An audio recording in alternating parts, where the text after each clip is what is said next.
Assalamualaikum warahmatullahi wabarakatuh. Ingin berbagi informasi buat saudara-saudara kita. Beginilah situasi dan keadaan banjir di Luk Sukun yang semakin lama airnya semakin tinggi dan semakin menambah. Kita doakan tidak ada korban jiwa dan semoga airnya cepat surut supaya saudara-saudara kita bisa kembali beraktivitas seperti biasanya. Dan ini lokasinya pas di depan Masjid Raya Luk Sukun.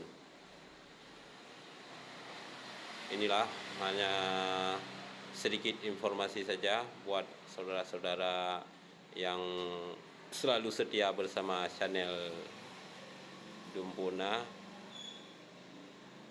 Sekian dan terima kasih. Wassalamualaikum warahmatullahi wabarakatuh.